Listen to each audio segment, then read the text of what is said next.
Aura Digital Solaire s'intègre dans un écosystème, dans un environnement territorial.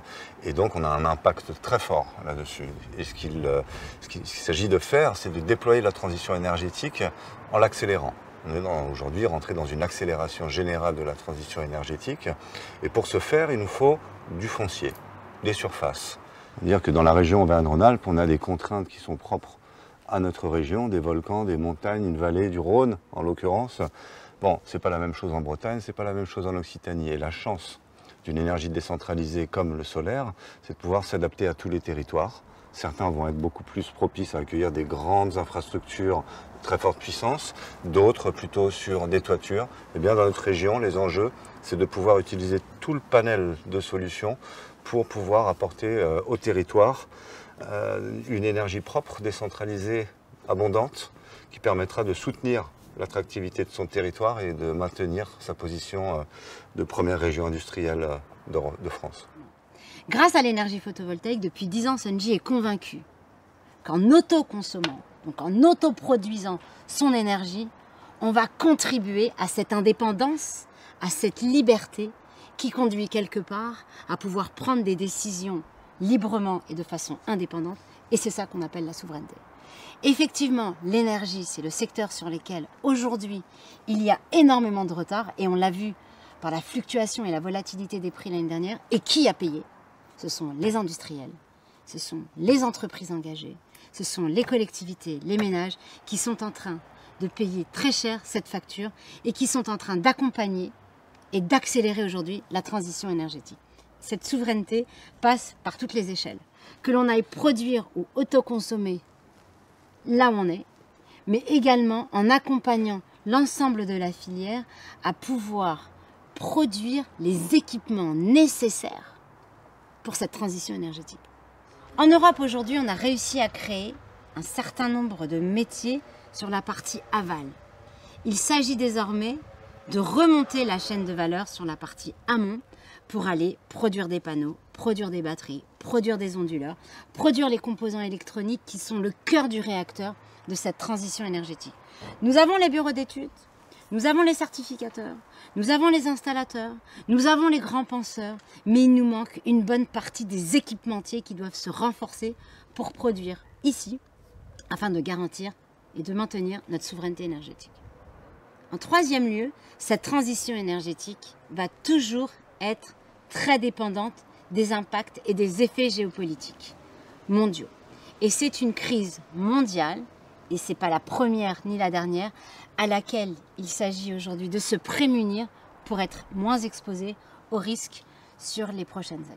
Dans l'industrie, on parle souvent, en effet, des usines qui vont produire les composants dont vous parlez.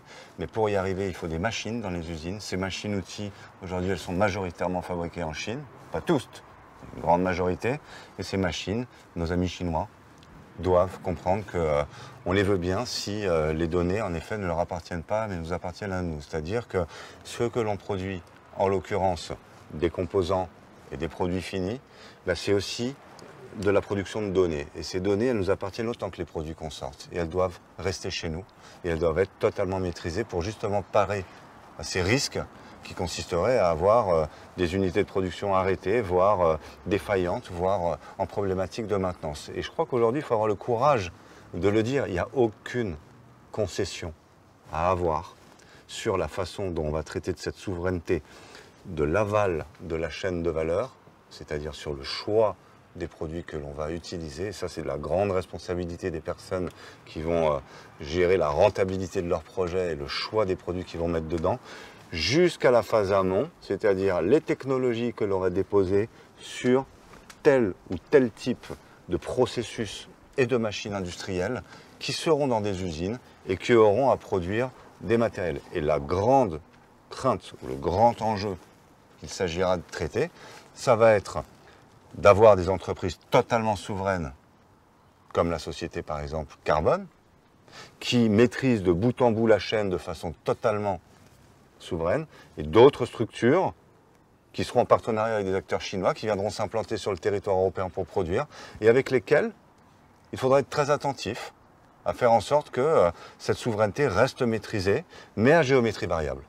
C'est pour ça, Pascal, Lors de notre rencontre il y a une dizaine d'années, Sunji a fait le choix d'être partenaire unique sur les solutions d'onduleurs photovoltaïques avec la marque SMA, qui est un équipementier allemand et dont nous sommes fiers aujourd'hui de maîtriser toute la gamme et de systématiquement le proposer à nos clients industriels, à nos clients militaires, à nos clients bancaires, sur le territoire africain, mais également sur le continent européen. Et en plus, ce sont des équipements haut de gamme qui, dans la durée, nous permettent aujourd'hui d'assurer une réelle continuité d'activité de nos services.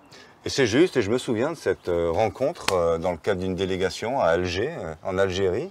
Il y a maintenant de nombreuses années, je dirigeais en effet la filiale française du groupe SMA Solar Technologies. Il est certain que porter des valeurs européennes sur du matériel, de qualité, souverain, ça n'est pas quelque chose qui apparaît un matin en se levant, et c'est tout un processus, c'est le processus de toute une carrière. Et en effet, Sunji et SMA, ça a été une rencontre sur le continent africain pour apporter des réponses à des secteurs ou à des clients, je dirais, d'importance majeure, comme l'armée, pour des sites de contrôle aux frontières. Et quand on connaît les frontières et les pays voisins et les enjeux auxquels ils font face en Afrique, eh bien, on se rend compte qu'on est dans un environnement où avoir des produits de qualité avec des partenaires fiables et derrière la possibilité d'avoir un service à ce niveau est essentiel. Et je suis heureux, je pense que l'entreprise SMA également, de pouvoir s'appuyer sur un partenaire comme Sunji et vice-versa, sur l'Afrique du Nord, mais aussi l'Afrique de l'Ouest. Merci, cher Pascal Richard. Merci Myriam Fournier-Cassimi.